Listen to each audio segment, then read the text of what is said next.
Tomat cherry ini nilai ekonomisnya sangat bagus sekali. Harga sekarang satu kilonya kalau nggak salah harganya 60.000 kilo. Ini cukup sekali. Ini merupakan peluang di tengah suasana pandemi seperti ini. Halo, selamat pagi Sobat Desa. Ketemu lagi dengan saya, Yanto, PSM BPM Jakarta. Kali ini kita berada di Simplot budidaya tomat cherry secara hidroponik di Balai Besar Latihan Masyarakat Yogyakarta. Di sini kita ada beberapa model percontohan tentang bagaimana hidroponik untuk tanaman tomat cherry kita budidayakan. Tertarik? Kita lihat bersama. Kawan-kawan, ini kita membudidayakan tomat cherry. Tomat cherry ini nilai ekonomisnya sangat bagus sekali. Harga sekarang satu kilonya kalau nggak salah harganya 60.000 kilo. Ini cukup sekali. Ini merupakan peluang di tengah suasana pandemi seperti ini. Jadi kawan-kawan, di sini kita membudidayakan tomat cherry dengan cara model Dutch bucket. Nah, Dutch bucket itu seperti apa? Yuk kita tengok bareng-bareng. Nah, model Dutch bucket itu kalau kawan-kawan lihat, kita menggunakan media yang pertama. Ini kombinasi antara sisa limbah dari wadah es krim, ini pot, terus nanti media tanam yang kita gunakan tanpa menggunakan tanah. Di sini kita menggunakannya kombinasi arang sekam dengan kokopit. Kokopit itu adalah serabut kelapa yang digiling lembut dengan perbandingan 1:1. Nah, di sini kalau kawan-kawan lihat tanaman tomat yang kita budidayakan, nanti di sini ada kombinasi air menggenang. Terus nanti kalau ada kelimpahan air, nanti akan keluar kembali lagi ke tandon nutrisi yang ada di sebelah sana. Di sini keunggulannya adalah air yang kita gunakan nanti cukup irit. Ini akan kita alirkan sesuai dengan waktu yang kita kehendaki. Nah, biasanya kita pakai durasi waktu dari pagi jam 7, terus nanti jam 10, jam 12, terus nanti 2 jam lagi jam 2, dan terakhir jam 4. Nah, biasanya sekali menghidupkan nutrisi kita pakai durasi sekitar 10 menit, 5-10 menit sudah cukup. Kalau kondisinya kemarau seperti ini kita gunakan 10 menit.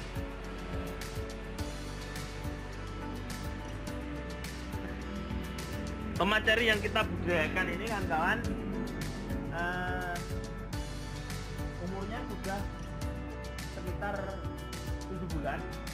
Ini tomat cherry kalau dibudidayakan dengan hidroponik, keunggulannya memiliki masa pemeliharaan yang lebih lama dibandingkan kalau kita pelihara secara konvensional. Sebagai perbandingan, kalau di konvensional paling durasi paling lama 5 bulan sudah selesai, bongkar lagi untuk peremajaan. Kalau di hidroponik, kalau kita budidayakan dengan cara intensif, dengan cara SOP yang benar, tomat cherry seperti ini bisa tahunan, 1 tahun lebih, 2 tahun bahkan bisa. Contoh untuk perawatan yang biasa dilakukan antara lain, yang pertama adalah teknik pruning. Pruning pertama kali kita perlu memangkas batang-batang yang tidak diperlukan agar seperti ini. Jadi nyabangnya nanti biar seperti ini. Jadi kita kurangi batang-batang yang tidak kita inginkan. Supaya apa? Supaya nutrisi tanaman tidak terganggu untuk pertumbuhan vegetatif. Tetapi yang kita harapkan adalah untuk pembentukan bunga dan buah. Nah, batang-batang yang tidak perlu seperti ini kita singkirkan, bisa pakai gunting atau alat potong yang lainnya. Nah, ini rutin harus kita lakukan. Ini tidak perlu.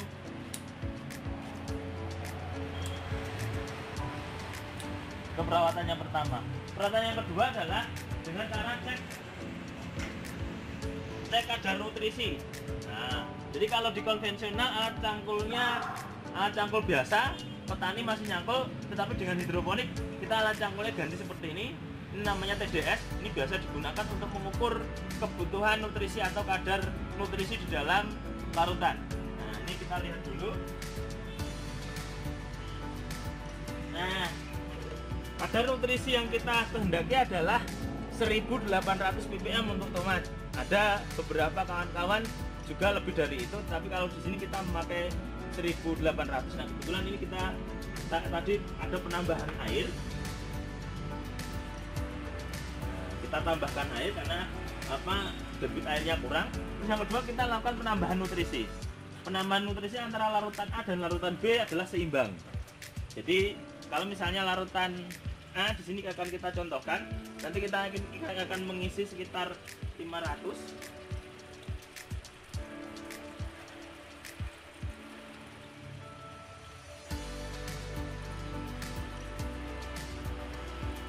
Nah, ini 500 ml. 500 ml larutan A kita campurkan. Dan nanti kita pakai gelas ukur yang kedua untuk mengisi 500 ml larutan B. Setelah selesai, nanti kita aduk-aduk dengan alat aduk seperti ini. Nanti usahakan alat aduknya jangan terbuat dari besi. Cukup. Setelah selesai, kita ukur lagi dengan TDS. Kita pastikan nanti di kepekatan sekitar 1800. Itu perawatan rutinitas yang kita lakukan. Kedua, bagaimana cara untuk mengetahui agar memudahkan kita untuk menyalakan dan tidaknya. Nanti kita memakai timer. Timer bisa dibeli di toko-toko peralatan listrik. Nah, dengan seperti ini, nanti kita lihat di programnya. Kali ini kita kasih program pertama mengalirkan air di ini program pertama on jam 7 pagi. Terus jam 7 nanti akan mati jam 7:10, ya. Program menghidupkan lagi jam 10 dan nanti akan mati jam 10:10. Yang ketiga jam 12, ya kan? Mati jam 12:11, jam 14 dan mati akan jam 14:10. Dan yang terakhir jam 16 akan menyala dan jam 16:10 akan mati lagi. Jadi itu untuk memudahkan kita. Alat-alat seperti ini sebenarnya nggak mahal, cukup mudah didapatkan di pasaran. Yang ketiga, nah ini yang paling menyenangkan. Kita akan lakukan proses panen. Nah, untuk proses panen bisa dipilih oleh tomat-tomat yang sudah seperti ini. Ini juga sudah layak panen. Nanti ini tomat sendiri panen diusahakan jangan terlalu tua, karena nanti ketika dia sudah memasuki paras berat seperti ini, di waktu penyimpanan sampai diterima konsumen dia akan berubah warna.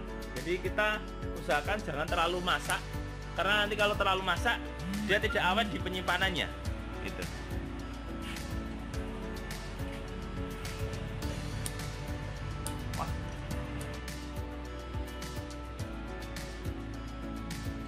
Ya, demikian tadi kawan-kawan. Nah, ini kita proses panen yang seperti ini. Nah, ini proses panen usahakan setiap 3 hari sekali kita lakukan panen, jangan sampai terlalu masak. Nah, ini buah yang bagus seperti ini. Nah, kan ini tomat rasanya enak, kandungan dan manfaatnya sangat hebat. Terima kasih.